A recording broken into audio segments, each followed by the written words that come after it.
Hi, everyone. Thank you all for joining us for another session at ICFJ's Global Health Crisis Reporting Forum. I'm David Maas, the manager of IJNet.org, a project of ICFJ's that provides tips, tools, and resources for journalists working all around the world. I'm thrilled today to be joined by three experts in media sustainability. Our first guest is Janine Warner. She's an ICFJ Knight Fellow and the co-founder of SembraMedia, a nonprofit organization that provides business and technical training, market intelligence, networking opportunities, consulting, and financial support to digital media entrepreneurs in Latin America, Spain, and the US. Also with us is Lissa Cupp. Lissa is a marketing strategy consultant working with tech and media companies to drive audience and revenue. She's also served as a coach and speaker in several Facebook Accelerator programs internationally. Finally, we have Nasr Hadi. He's also an ICFJ Knight Fellow and the co-founder of PROTO, a media development startup in South Asia that's building learning, research, and community programs for newsrooms. Our experts are joining us today for what we hope will be an engaging discussion on media sustainability, which is top of mind for many journalists during this pandemic. Now, before we begin, a few quick points. If you're a journalist on Facebook and haven't yet signed up for our Facebook forum group, please do so. You can search for ICFJ Global Health Crisis Reporting Forum. If you're not on Facebook, we do have a mailing list you can sign up for, and you can receive updates for upcoming webinars. Go to ICFJ.org, scroll down, and click on the Covering the COVID-19 Pandemic page. We've also got another great round of sessions next week. Award-winning investigative reporter Julian Scher is giving an online training on interviewing techniques and how to ask the hard questions you need to be asking during this crisis. We also have a special lessons learned session where we'll be hosting Linda Liu, a reporter with the South China Morning Post. She'll be joining us from Hong Kong. After this webinar, for the first time, we'll also be offering a special interactive session with our three experts today. On Monday, May 18th, Janine, Nasr, and Lissa will all be available to tackle your specific challenges and questions on media sustainability. After today's webinar, we'll send out a special invitation to this exclusive video chat. The first 40 people to sign up will be invited to register and speak directly with our experts. Finally, we want to hear from you. This morning, we launched a survey in partnership with the Tao Center to better understand how COVID-19 is changing journalism. You can visit ICFJ.org or our social media to take part. During our session today, please feel free to type in your questions to our experts in the Zoom chat, which you can open by clicking the chat option at the bottom of your screens. If you're watching from Facebook Live, type them in the comments below the video, and we'll make sure they get to the Zoom chat. And now, let me set the table a bit for today's session. Pre-COVID-19, the state of the news industry was already precarious. Revenues were down and newspapers were folding. Across the world, news deserts have become only more commonplace. The global health crisis has only made these issues worse. While news consumption has increased during the pandemic, the revenue hasn't followed. News outlets have laid off staff, they've furloughed workers, and they've cut salaries. A Guardian article last month warned of an extinction-level crisis for US newspapers. The situation is just as critical elsewhere in the world. Still, there are some bright spots. Newsrooms are adapting and they're innovating, and we're seeing new sources of funding crop up. I'll be talking with our guests today about what developments they're seeing emerge during this COVID-19 era. First off, thanks so much for joining us today, Janine, Lissa, and Nasr. I'd like to begin by posing a general question to all three of you. In the midst of this pandemic, what innovation are you seeing emerge from media outlets? And Janine, we can start with you. Oh, I love this question. One of my favorite things in the world is to study innovation and new ideas and share them with other people. So I'll just start with two quick ones I've seen recently. One of them is a little site in Paraguay. I was doing a webinar with a bunch of media sites in Paraguay comparing ideas and strategies and being mutually supportive in a way that I think is so key right now. And one of them said, actually, our revenue's gone up. And everybody on the call went, wait, what? And he said, well, we started this daily update in WhatsApp about what you should know about the virus, what the rules are, what you can do, what you can't do. We send out every day to WhatsApp. And it seems that the daily newspaper down the street really isn't covering this that well. So advertisers started coming to us and asking if they could advertise in our WhatsApp group. So now we have little ads in our WhatsApp group. And I said, that's awesome. Do you make it easy for them to find you? And he said, what do you mean? I said, well, in your own WhatsApp group at the end of each post, you say, hey, if you want a sponsor, come here. He said, oh, that's a good idea. So some of these little sites that we work with, but they're still learning some of the basics of advertising, are actually getting new advertising. And I want to really acknowledge a lot of the big traditional media advertising is just cratering. But that one really stood out because of that. And I'll share one other example that really touched my heart. Some of you might have heard that in Guayaquil, Ecuador, the coronavirus has been particularly damaging. There have been a lot of people who've died. There were stories about bodies piling up in the street. That was a little bit of an exaggeration, but it really was true for a while, and a really complicated place to work and live in all of this. And one of the websites we work with there that I really admire is called GK. It's Heca in Spanish. Kind of playing with Guayaquil as the name.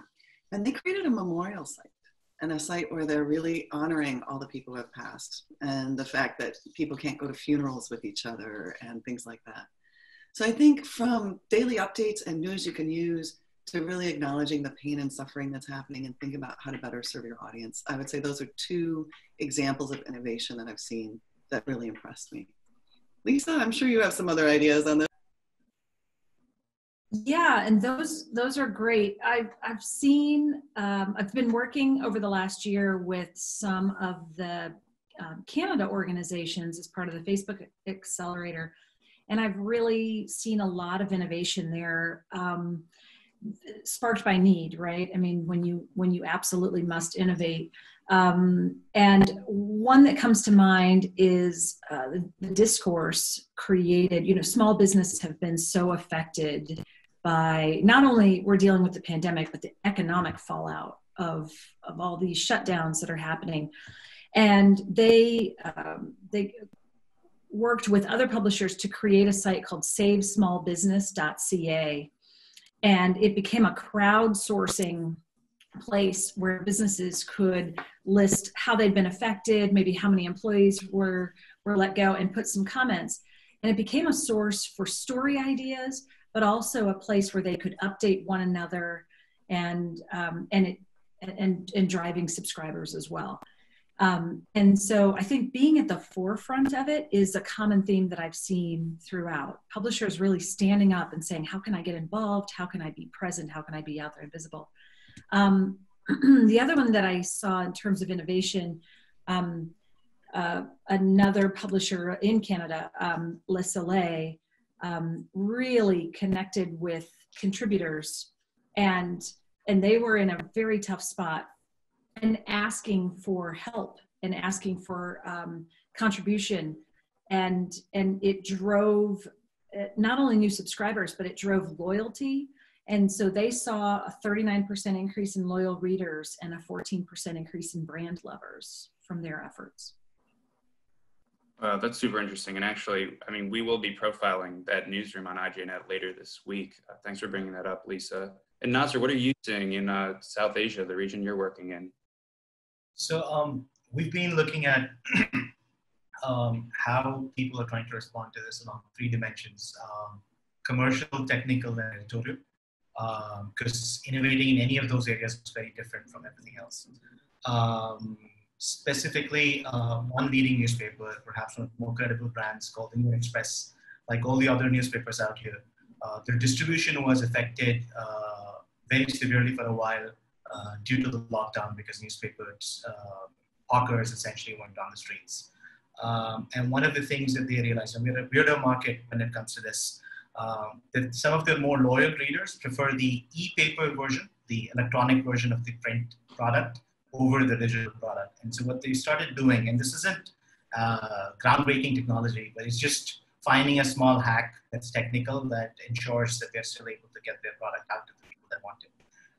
They started looking for, they have a bot that looks for online mentions of their brand or for one of their journalists or staff. And whenever it comes up, they send out a tweet just saying a brief hi that's not very intrusive, pointing people to their electronic paper product. One of the other things that the same brand is doing, which I haven't seen enough people do, is the senior most people in the organization, of course, are influencers. And at a time when you have advertising revenues dipping, or traffic spiking more around COVID-related content and not necessarily around the more general news, especially with larger legacy products that are more horizontal in nature. They've started to use everyone from the promoter down, but especially the promoter, which is very rare, doing very newsletter digest style posts on their own social media, which has much larger audiences, or at least much more influential audiences. It's like a daily recap at the top of the day doing, hey, here's the major headlines from our news product this week. I've rarely seen owners of organizations doing something, large legacy organizations doing something like this. In terms of editorial innovation, the entire legacy media world is very different from the independent digital media practitioners and startups, right? The challenges they face are very different, but also in terms of how they're pivoting what they're doing. Two things that stand out, an independent journalist, and I'm sure we have many examples of this, but this one's particularly compelling here in India. An independent data journalist that started a SoundCloud podcast, which is just a 5-minute capsule every day in the evening when you're winding down on what they're seeing or analyzing around how the policymakers are responding to the COVID crisis. It's small, short, very to the point, and very efficient in its usage of time. We haven't seen a lot of journalists. I mean, you see podcasts in general, which are more episodic and seasonal in nature. But we haven't seen this kind of packaging from practitioners before, especially individuals, not just organizations. And one startup which does good news primarily, called the Better India, they've looked at how they repackage what they already do for a more distinct audience, a more specific audience that they think is more monetizable. And what they've done is they do good news throughout. They've launched a product called the Better India for Kids. And what they're doing is they're targeting parents saying, hey, your kids are now not going to school. Online learning depends on how they're responding to all of this. Part of addressing that frustration of yours could be helped by this daily dose of positive, optimistic news in these depressing times. And all of these are different examples of how people are trying to hack around what we're seeing right now. It's still early days. We'll still keep an eye out for something that's much more path-breaking. Interesting. And so you all three point to, different innovations that newsrooms are taking on. How important is it alongside this that newsrooms diversify their revenue sources? And are you seeing new developments on this end? And Lissa, I'll direct this your way to start. Sure. Yeah, I mean, traditionally, news organizations have relied so heavily on the ad model. And of course, a lot of it has been eroded. But driving subscriptions is an area, and paid subscriptions has been successful for many. And I know that it's been a challenge for some as well. But including a donor model, we've seen success, many publishers doing this. And one thing I found is that a lot of publishers will think, well, if I charge for subscriptions, I can't ask for donations. I have to do one or the other. I'm either a donor model or a subscription model. And what we found is some publishers are successful at both.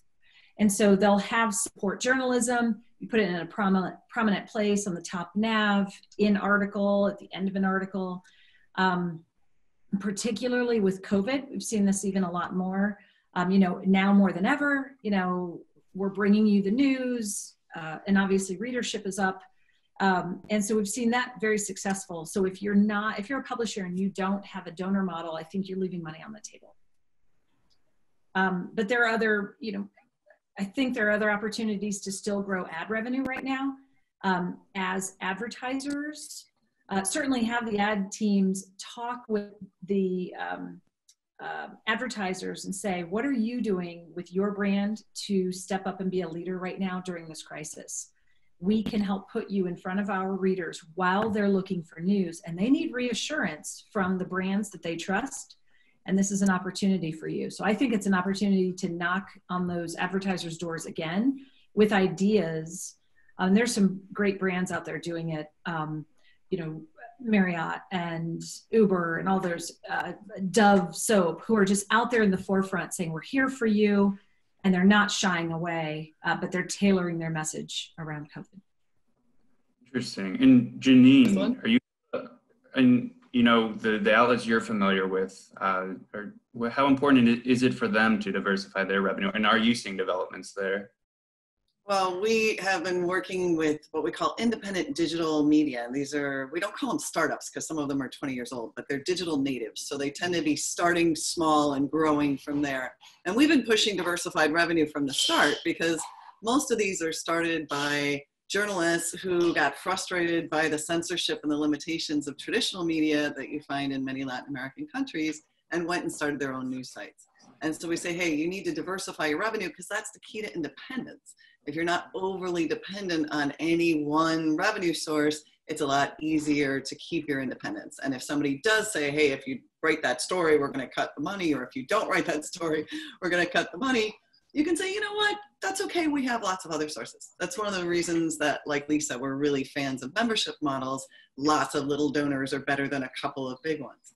But I think we're really seeing now that diversified revenue is also the key to sustainability in times of crisis. That the more different sources of revenue you have and the more different ways you're making money, the better. Now, I always try to kind of put that in context. In our research with hundreds and hundreds of media sites over the last, 5-10 years, depending on when I start my research chart, you see that there are literally dozens of ways they make money. And maybe you can categorize them into 10 macro categories. Advertising, but there are a whole bunch of different kinds of advertising. Reader-driven revenue, but there are whole, donations, subscriptions, crowdfunding. There are a number of different ways to do that. And then you find things like consulting services, agencies. A lot of small media organizations create an agency, and some of the bigger ones have done this in recent years as well, so they can provide additional services that aren't just advertising, but might be creating content for other people's websites, things like that. So I think the challenge now is not to start a whole lot of new media ways to make money. This is a really challenging time to start new things from scratch. And I've always said it's tough to do 12 things at once. Pick a couple that work. But in your own media organization, think about what are the ways that we've been making money in the past that showed some potential. If it's membership, maybe you want to really push that because readership is up. If it's services for clients, you may just need to adapt those a little bit.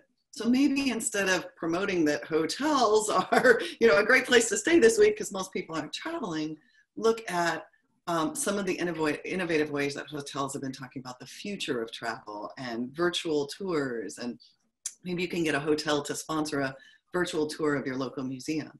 So think about what are the kinds of things you can do that build on the strength you already have, build on the relationships you already have, and understand the context that things have changed, but not shut it down. And I'll just share, Lissa, you probably saw this too in Canada. One of the most interesting kind of combinations of advertising and subscription I saw was a big advertiser, a fast food restaurant in Canada, that sponsored a whole lot of daily newspapers so they could take their paywall down and not require subscriptions for their news. And I thought, wow, this is a time to double down on advertising, to ask your advertisers to give you even more, to do something dramatic, like really stand out from the crowd by making your content available to everybody, even if they don't subscribe. And I'm guessing that fast food restaurant got a lot of takeout orders, which is one of the few things you can do. So think about who are your advertisers that are still serving people, who are your clients and what kinds of new services they need, and think about being agile, but not necessarily starting something completely new when we're all overloaded and overworked in this industry at this time. I hope that's helpful. Thanks. Yes, no, definitely helpful. And you both bring up advertising, which is where I wanted to segue into next. And Nasr, I want to bring you in for this. Certainly there have been shifts in the advertising space during this crisis. And what are you seeing, and do you have advice for how news outlets should respond?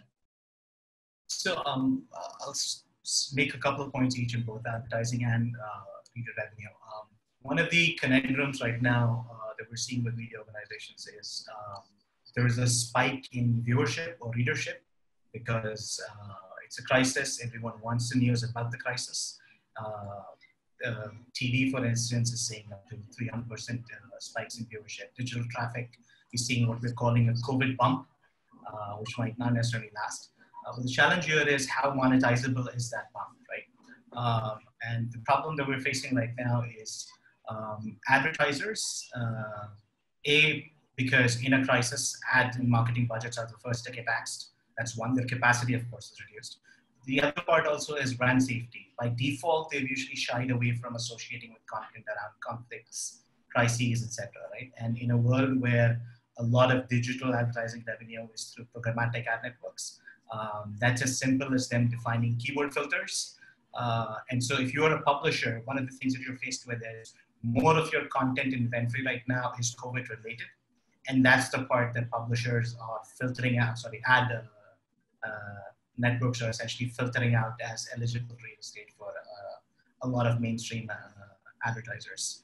And so in this case, as I will mention later with reader revenue too, publishers that have been operating in very specific niches and have invested in building direct relationships with advertisers are seeing better responses because primarily they're able to go in for time-bound blanket sponsorship across a bunch of digital real estate on their site.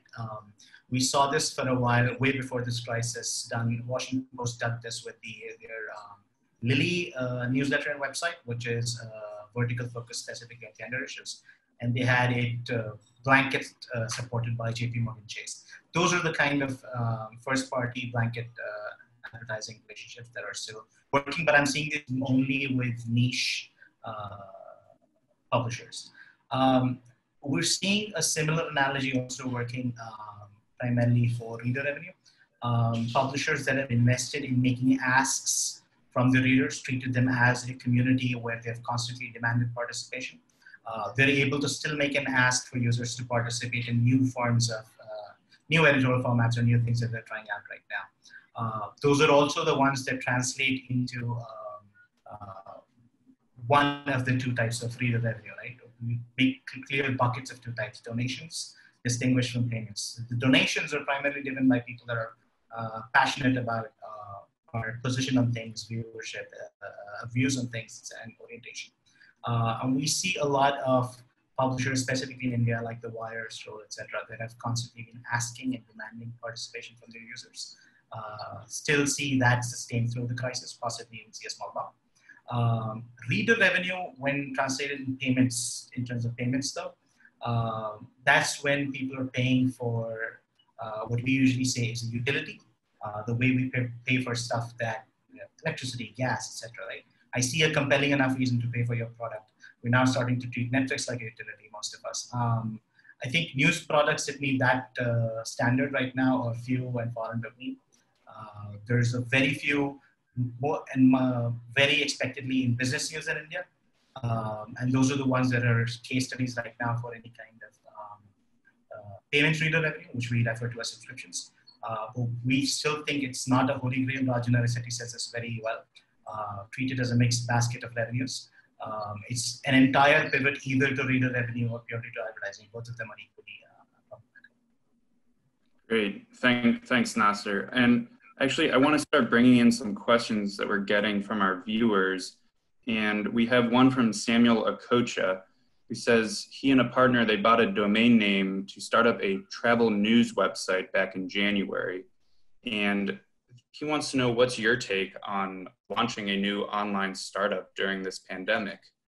And so I will throw that out there. I don't know, Janine, do you want to take a stab at it? Well, first of all, I'm here to inspire entrepreneurs to create new sites, and I always want to entertain new ideas and help people think about how they can fulfill them. I will say there's a double-edged sword to starting any new business during a financial crisis. If you pull it off, you have a really good chance of surviving when things get better. But it's obviously a very difficult time to start something and actually look for revenue. If you're in the financial situation that you can afford to spend some time investing in content, building your brand, starting to build an audience right now, and you don't have to rely on the revenue from that immediately to feed your family, it might be an interesting time to do that. Most of the digital media startups that we work with, in the first 6 months or a year, it can be very hard to monetize at all. And if you do, it's usually one of those side hustles like consulting services or training services or something that the journalist can do to make some money and then afford to be able to do their media. Now, the category of travel, I'm sure I don't have to tell you, is a particularly challenging one right now, since travel is pretty much shut down around the world. So I think if that's your vision, I want to do a travel site, you need to think about being especially innovative right now. And it may be that if you find ways to stand out from the crowd, when we do go back to traveling, and we all want to believe we will get to do that sometime in the future, you may have an audience. So people are doing virtual tours, people are doing virtual travel. My stepmother participated in a tour of Notre Dame last week, in which 800 people got on a call to do a tour of Notre Dame with a very well-respected tour guide. And, you know, it's getting a lot of attention right now. If you can think of ways to translate travel into the virtual world, that might work. And I would apply this to any niche news site out there. It could be sports, and you're thinking about how do we do some kind of a new sports challenge, or get people to compete with each other from home because they can't watch football online right now. What can you do in this environment that helps your audience have an experience similar to what they crave, and maybe even help make up for some of the things that they're missing in the real world? But I would say travel is a particularly challenging niche, and any economic crisis is a tough time to start a media site. So just be sensitive. Do you have the personal reserves? Which I think is a question every entrepreneur has to ask. Can I keep feeding my family while I do this? And some journalists right now who've been laid off unexpectedly are going straight to, I'm going to start my own news site. And that may be a way to start making a little money right away. But be aware that most news sites don't make money immediately unless the people who start them already have some consulting or training or other kind of revenue coming in. Good question, though. That's great. Thanks, Janine. So I want to ask a question about events. I know a lot of local news outlets, they've relied on events in the past, you know, as a source of revenue. But of course, with the physical distancing going on, these have taken a hit as well. Lissa, are you seeing newsrooms getting creative on this end at all? Yeah, actually, I've seen a ton with events, and I think there's a two-pronged benefit to them. One, obviously, a source of revenue, so you could have ticket sales, but I've also seen it drive membership or subscriptions by making them subscriber-only events. And then they don't actually pay for the ticket to the event, but they have to be a subscriber to be invited. And then they covet it. They really want to attend, and it drives loyalty. So we've seen a lot of success with that. I think people like, and the fact that you can't be in person right now is a bit of a challenge, but we've seen so many people get creative. And there are virtual events, as Janine mentioned, like tours, but also I've seen that play out in news outlets. People like behind the scenes as well. And so I think being creative with whatever is unique to your market and creating an event around it can drive revenue right now, and particularly loyalty, which will help you in the long run. Got it. And Nasr, do you want to weigh in? Are you seeing different things in, you know, the region you're familiar with? Events are kind of a heartbreaker in news revenue circles right now, because they were always pitched as do a mix of content, research, and events in whatever niche you're in. You'll be able to build attention and loyalty with one and then monetize with the other. But the thing is, in terms of ad revenue too, there were a lot of live events that used to be big revenue generators for organizations, and you don't. Most of them would stand canceled, and possibly might remain canceled for the rest of the year. The outlook on that isn't great, and so with events hosted in-house in a lot of these organizations, almost everyone is trying a webinar version of what they used to do, whether it was training events or just networking opportunities. A lot of them that had a price tag to these. As Lissa said earlier, we've seen a couple of them remove the price tag simply because an offline event is much more active participation. You need to be present. You're trying to engage with the people around you. Doing something online allows people to participate passively. And then if you put a price tag to it, the response to that is not going to be as great. The conversions aren't as great. I've seen a lot of publishers remove the price tag, but our suggestion to them has stayed, keep the price tag, but give people an option to bypass it. And that usually ends up being turn into a registered user when you weren't before, instead of having to pay us for this. And that seems to be working for some. I go back to my earlier point about wherever there was habit building and community building and participation building with publishers, those are seeing the best conversions and responses with any of this. And most of those were in niches, more general news, more horizontal products, not so much.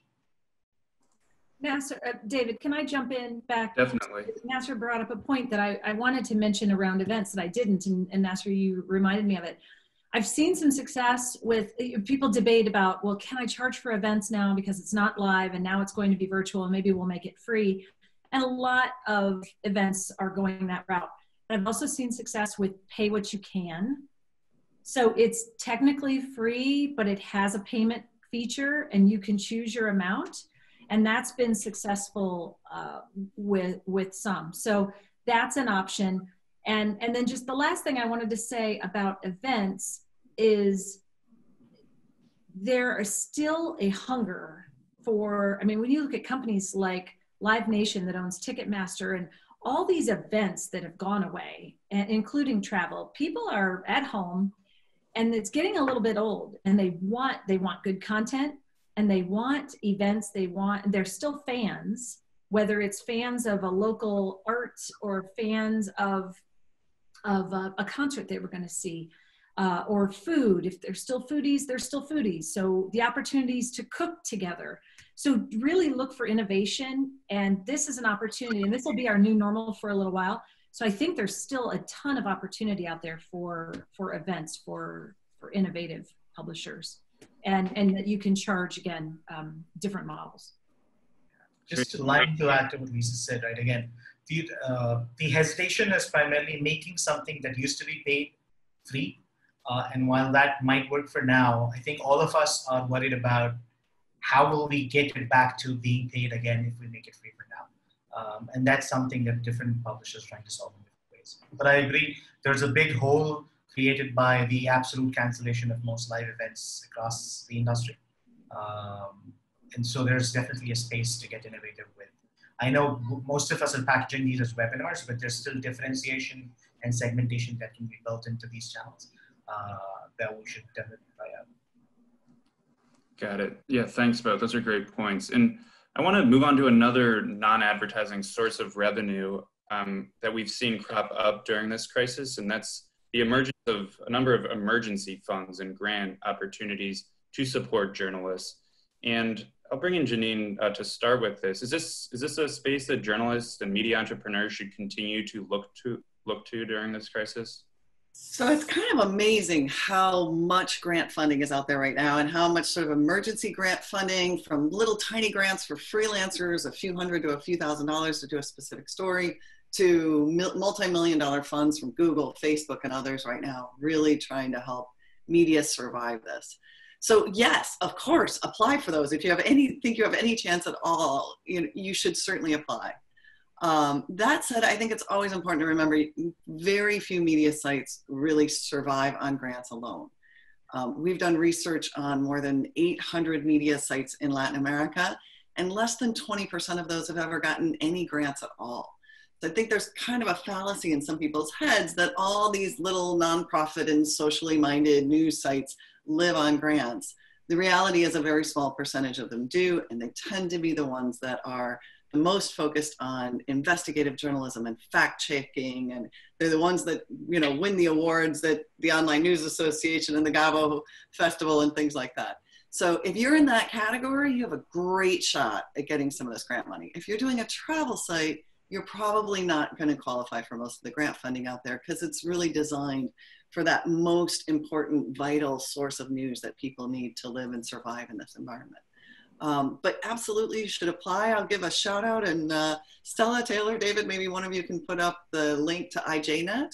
If you're not already a subscriber of IJNet, and I do not work directly for them, but I highly recommend their newsletter, They put out a list in multiple languages of all of the grant opportunities. They break it down by country, by region. If you want to keep an eye out for where's the next one, and be aware, often those grants will be announced on May 1st and they're due by June 1st. And right now those deadlines are often even shorter. So you need to be watching for them. As soon as you see the opportunity, go see what's involved in filling out the form, follow the instructions to the letter. If you're filling out a form and it says you have 50 words to say your mission, don't try to use 75 words. It's really hard, but as journalists, you should be good at saying a lot concisely. If you've never written a grant before, you might be surprised that your writing skills and your storytelling skills are the key to successful grant writing, just like they're the key to journalism.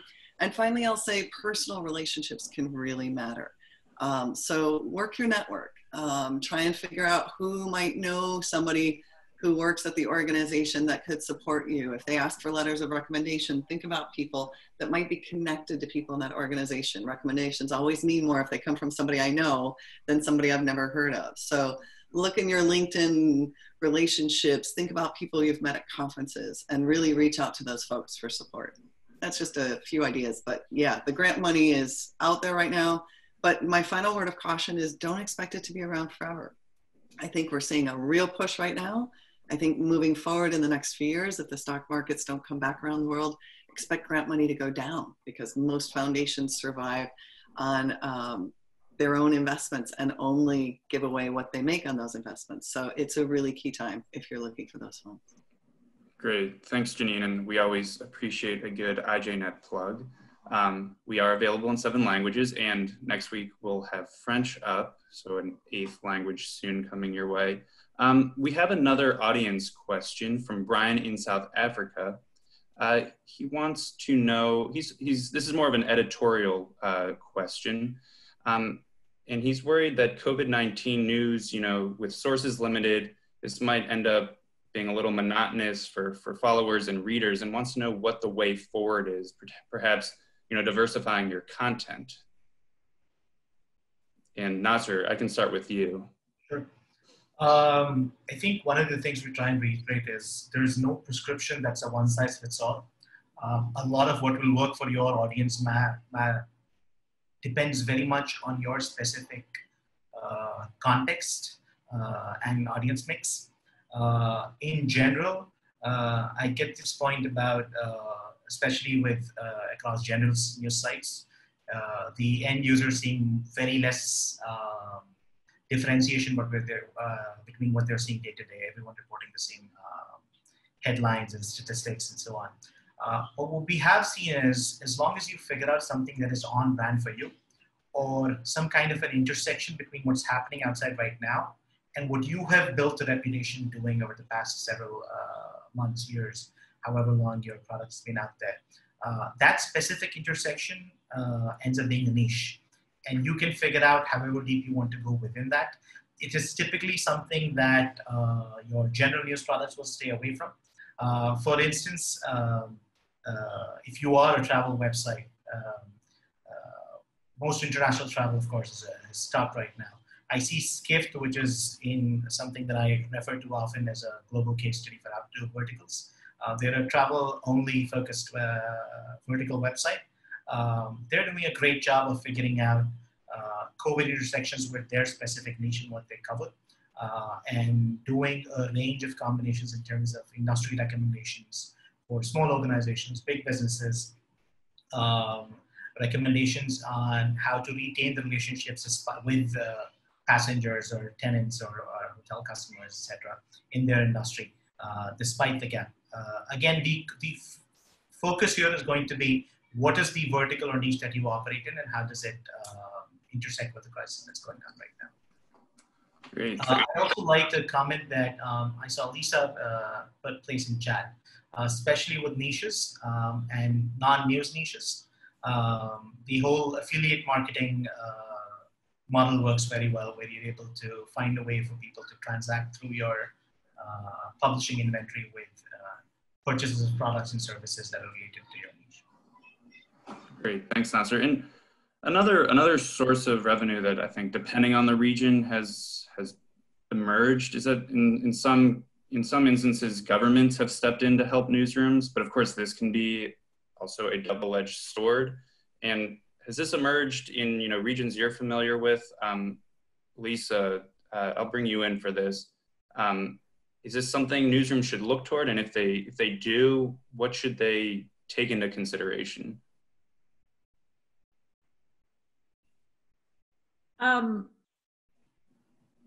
I think I'm going to hand this one to Janine a little bit, not to put you on the spot, Janine, but I think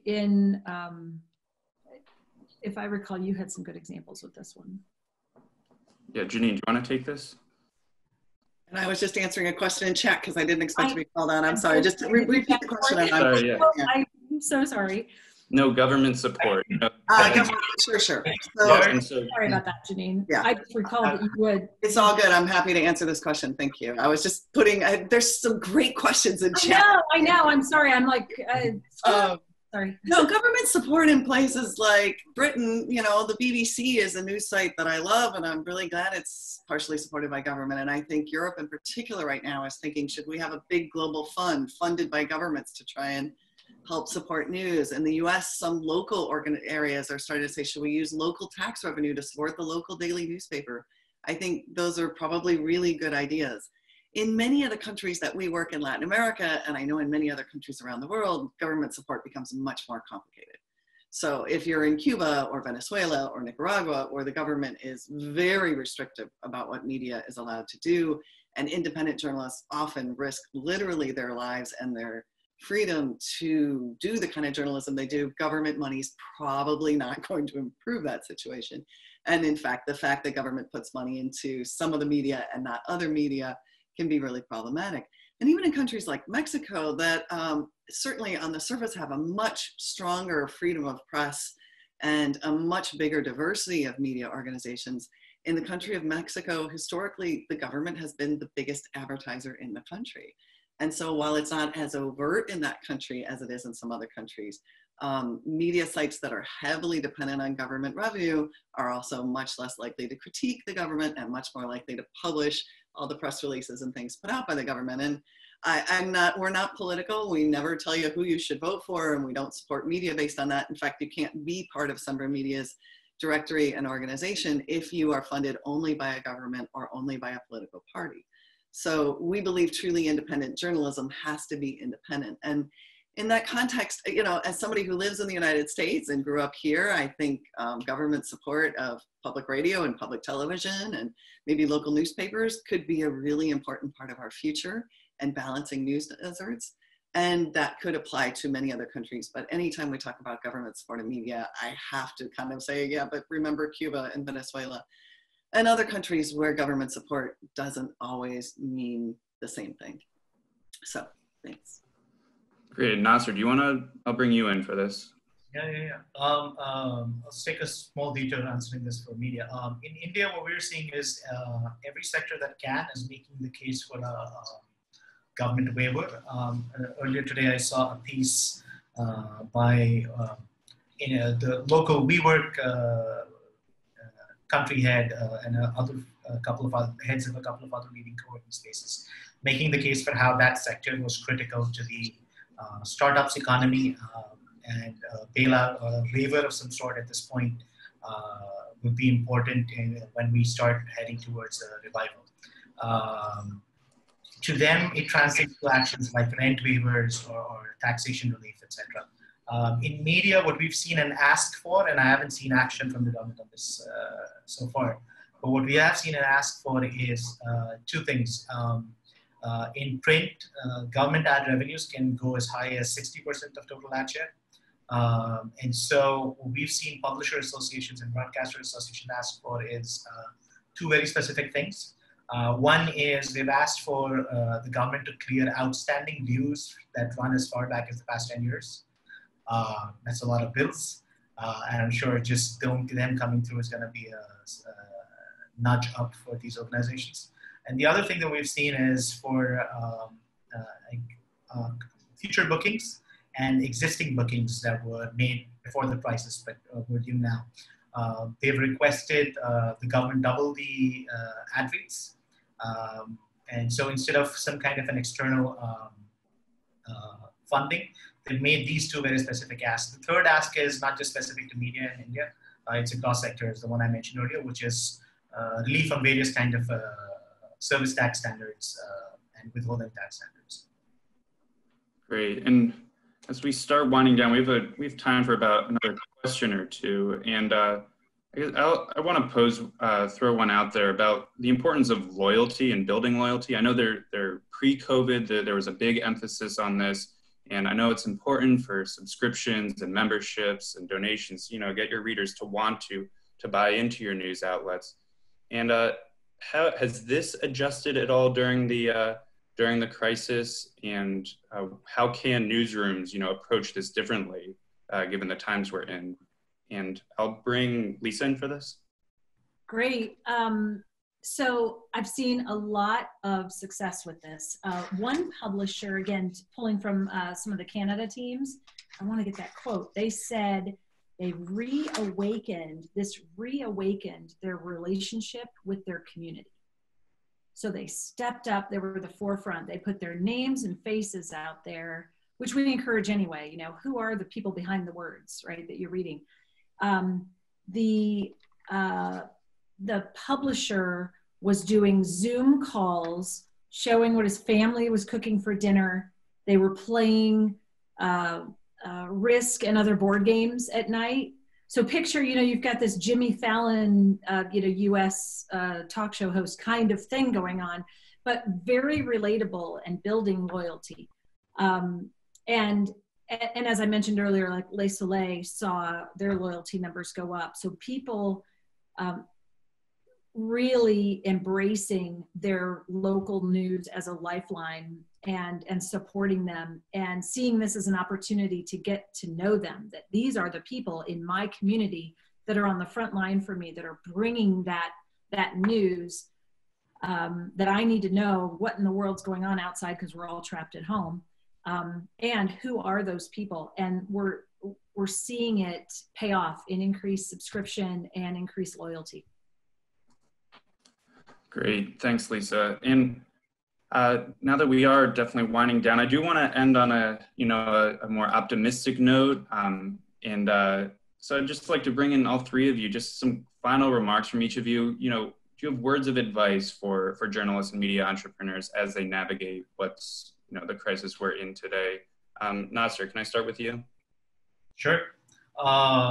Two things. So we've been talking about with partners, with other organizations that engage with us on a regular basis. The first part has been, don't start something that you won't be able to sustain once we're out of this. There's this temptation to, as we're trying to figure out how do we respond to this, to very quickly figure out something that will work now.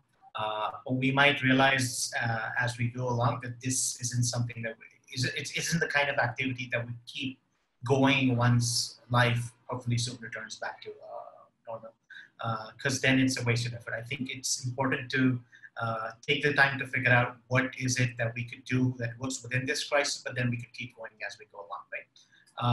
So there's those relationships, both reader and advertiser or whatever other monetization way we're using, sustain themselves. The other part is staying back from associating with things that aren't on brand. Again, the temptation on starting something new or repackaging something that we already do. There's this temptation to very quickly associate with a social cause or a campaign of sorts that we think will resonate very well with the audience in this crisis. But just because it resonates with the audience in this crisis, that doesn't necessarily meet the check of does it resonate because it comes from you versus there's someone else out there that is more suited to bring this to their audience. So the brand disconnect and the ability to continue after the crisis, those are two filters that are very, very important. I'd also very quickly try to mention something that I intended to bring very early in the call. Keeping an eye out for commercial innovation case studies. I said earlier about innovation being technical or editorial, and we are seeing a lot of that as hacks or repackaging in new formats, categories, etc. But in terms of true commercial innovation, either in terms of pricing or something else, there is going to be few case studies and fall in between, and less so per market. In India, we've recently seen one case which has both raised eyebrows because it's not the norm, but has also generated a lot of curiosity. There seem to be case studies for it in the US, but not so much in India. A leading independent website called The Quint, looking for more capital to access and seeing traditional ways to access capital shut for it.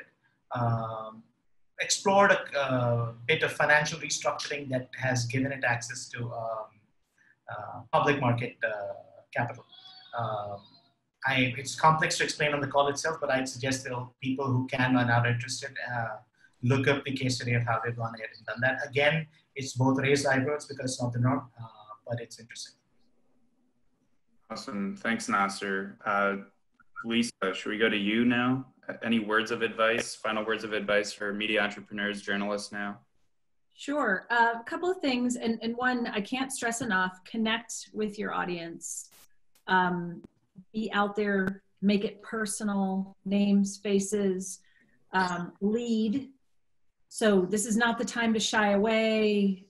This is the time to be out there with what resources you have.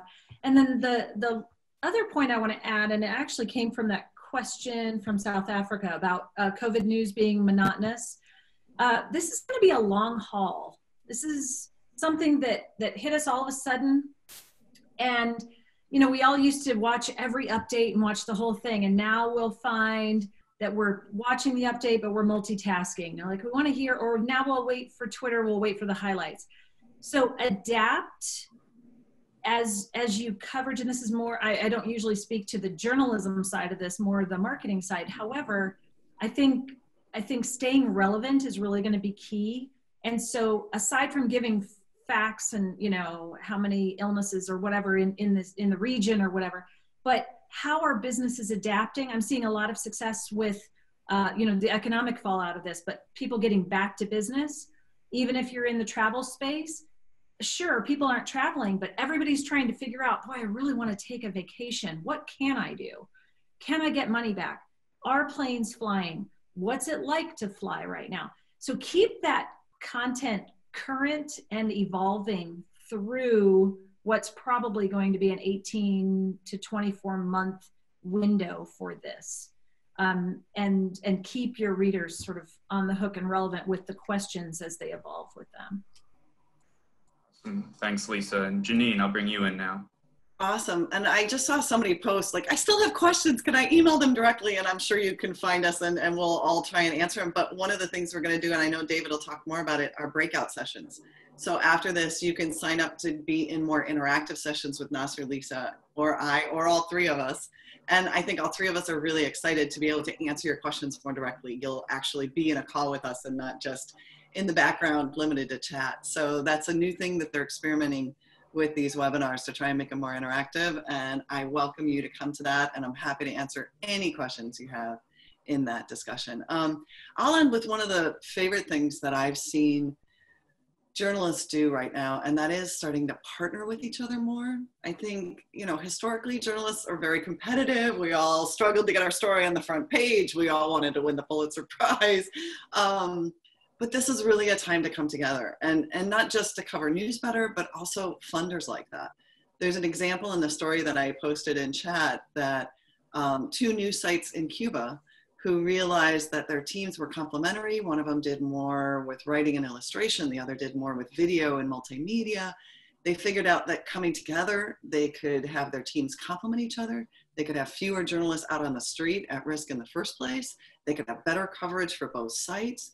They came up with a very creative way about how they shared those stories and permission to change the headlines and the photos so they weren't exactly the same, but they served pretty different audiences with different focus.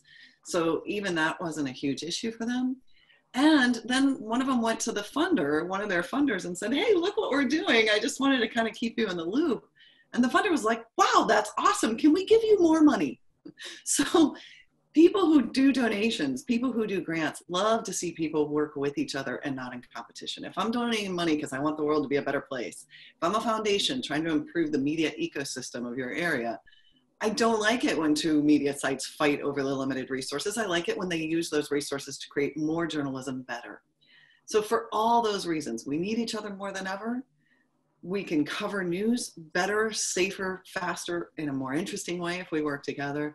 And even the funders and the readers seem to like it, are all reasons to think about this is a time to come together and to forget the competition of the past. You can go back to trying to win your Pulitzer Prize next year, but this year, we're all trying to save lives with this. Our own, our audiences, our families. It's really a time to work together. So I'll leave you on that note. And the most inspiring thing I've seen is how many journalists are finding ways to work together. Awesome. Thanks so much, Janine. That's a great note to end on. And thanks to all three of you for sharing your insights and your expertise with us today. And thanks to all our viewers who tuned in. Please be on the lookout for a survey that we will be sending out shortly after this webinar. We really value your feedback, and it's critical for us for these live events. And as I mentioned earlier, and as Janine recently just went into a bit more, we know we didn't get to all your questions. So we will be holding these special interactive sessions on Monday, May 18th. And we will send out an invitation link after this webinar to join this exclusive video chat. And the first 40 people to sign up will be able to join. So please be on the lookout for that.